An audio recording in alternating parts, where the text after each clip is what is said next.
Welcome back to the Beast Game Podcast. And today we're talking about the second episode of Halo, the series, which is on Showtime Plus, whatever the heck it's called. Picks up after the first episode. So the end of the first episode, Master Chief, during his contact with the alien artifact, starts seeing things maybe from his past.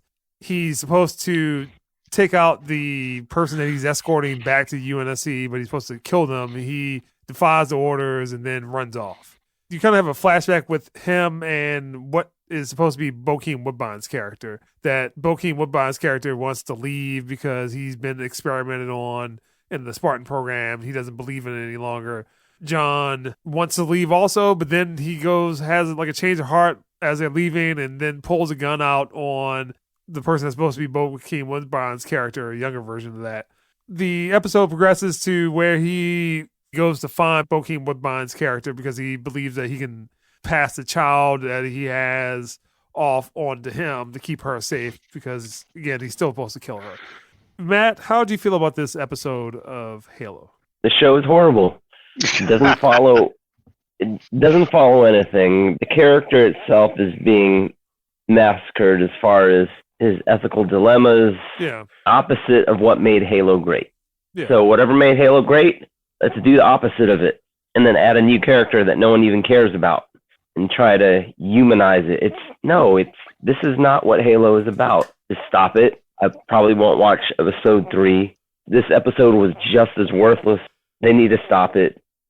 I don't see this getting any better. I don't care how many characters, new characters or old characters that they put in there. Let's not even talk about how they're trying to incorporate Cortana in it, because that is not the Cortana that we know. Yeah, so I told Keith about what they're doing. So essentially they're using Cortana to control the Master Chief because they feel that even though they have control over him, Cortana would put him more under the reins, and it doesn't make sense. And, it's supposed to help control him. Yeah, and I guess Cortana physically is a person, but will appear as an AI, I think. Is that? I don't know. It's a real-life Cortana that was cloned. Yeah. Really? Dr. Halsey's brain, they cloned her brain so that they could have her personality type designed for something. You know what? Let me stop. I didn't watch the episode. I'm just going to back off. God help mercy. God have mercy. All right, Jay, how do you feel about this episode of Halo? Well, I already told you. I didn't finish the episode. I couldn't. From what you're telling me, from what Matt just described, I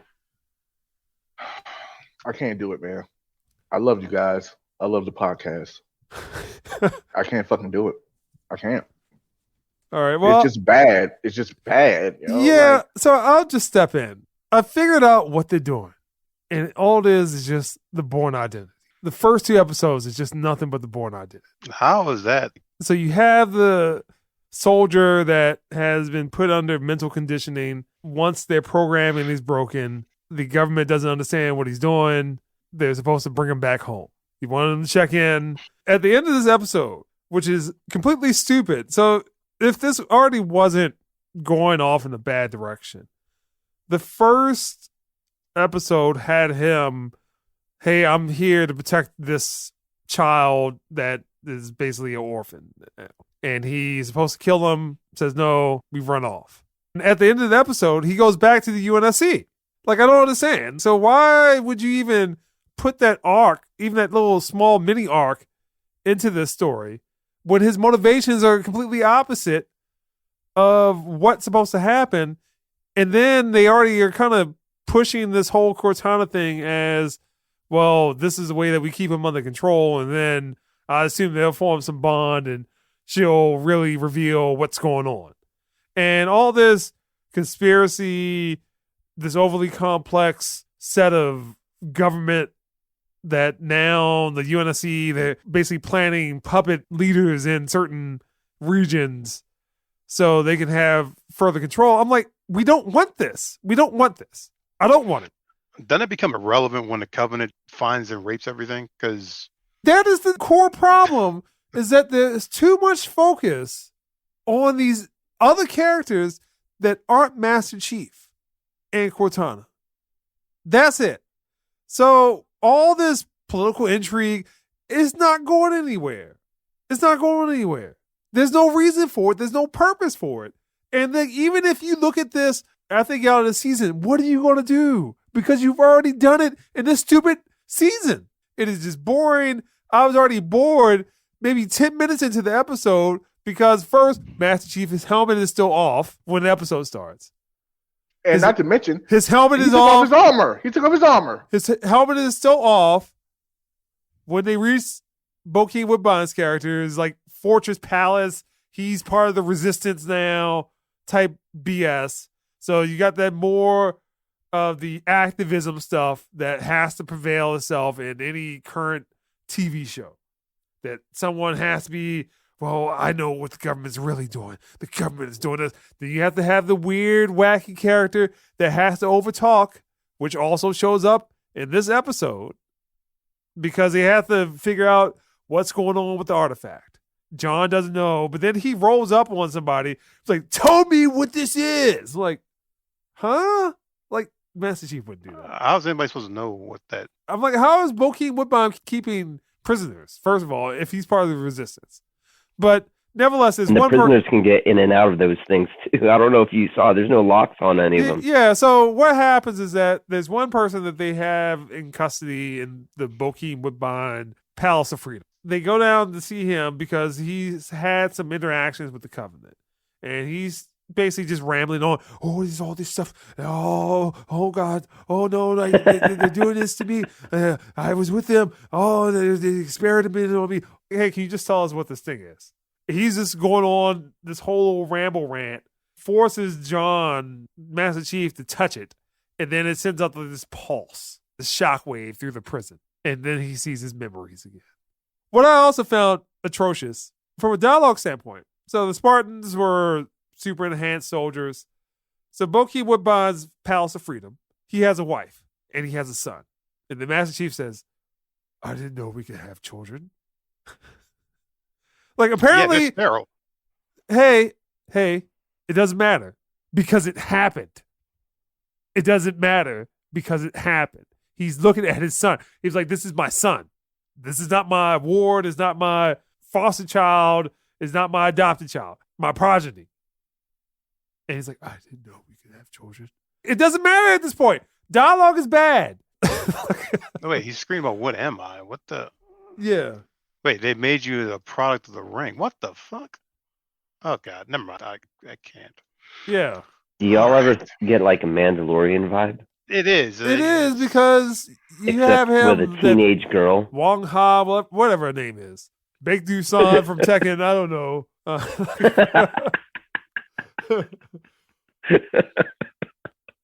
Whatever her name is. You have her just being a tag along, just like if it was Grogu. And then the soldier that's dedicated, the soldier that's dedicated to his craft. And again, bad dialogue from that whole point where it's like the flashback. John wakes up in the middle of the night. And then the thing that I really hate the most is when people pull guns out on other people and it's just only there for storyline reasons or like script reasons. And there's no emotion involved. So he pulls a gun out on the Bokeem Woodbine younger self. And it's just like, I'm not going to let you go. No, you're betraying the code. You have the gun on him. What is he going to do? You're not going to shoot him. It's only there for, we write the script in, Master Chief pulls gun out on character and then says line. And then they disagree. And then he lets him go anyway. So why would you even pull a gun on him? It doesn't matter. Stop pulling guns. Force. There's no coercion in that process. That's where the problem is. If you were walking down the street and someone's out to rob you, yes. If James pulls a gun on me, I'm like, yo, what are you pulling a gun on me? Like, why are we still talking about this? Can we just get to the scores? All right. And I'm giving this episode a 1. Well, did they write off Quan Ha's character? No, well, temporarily. Probably for like an episode or so. So she's with Bokeem Woodbine. She's being babysitted. Yeah, the Palace of Freedom. Palace of Freedom. Is that the name of it? No, that's not. Man, I don't know anymore. I told you, I could not finish this episode. Again, the episode leaves off on this. That Master Chief saw something when he touched the object the second time, even though he could have touched the object many times throughout the whole episode. The UNSC sets up a whole thing again with Cortana that if he comes back, we're just going to install Cortana in him, and then he's under our control. The episode ends when Master Chief touches the object, and then he's like, I need to go back and get more Spartans, because whatever he saw, he needs all the Spartans with him. And then he goes back, he talks to Dr. Halsey, and she's like, well, what did you see? He's like, well, I saw something when I touched it. Like, yeah, we know that. Whatever happens in the next episode, Master Chief is actually in prison right now, which is, again, what the fuck? Storyline reasons. They made a case where it's like, well, we can't arrest Master Chief because he's Captain America, basically. It's like, well, they arrested Captain America at some point. But all right, Matt, what score would you give this episode of? 0. Okay. It's a cross between RoboCop and then, what is it? RoboCop in the 90s, where they try to adopt a ultra cool movie to TV. It just doesn't work. And then on top of that, they try to give it a Mandalorian vibe with a character that no one cares about. Stop introducing characters that no one cares about. It was already in one episode. We didn't care the first time. We definitely not going to care the second time. And then when you bring them back the third time, we definitely won't care about them either. I'll buy that for $1.